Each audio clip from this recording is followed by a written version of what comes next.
What about those that did not come from the agency? Kanino po nanggaling? Sino po ang proponent nun?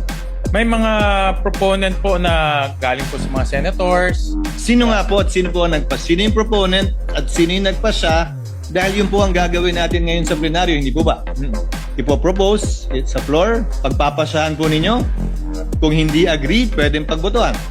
So pwede po bang malaman, nakalagay po ba sa mas kinasaang transparency portal na ginawa natin, isa sa mga unang resolusyong pinasa natin, kaugnay sa budget, kung sino nag-propose individually nitong mga ito? Halimbawa po, I'll just pick at random, Your Honor. Yung 1 million increase ng Bureau of Treasury, agency? Proposal? Yan po ay galing po sa unprogrammed funds at inilipat po natin sa program. Proposal po ba yan ng agency?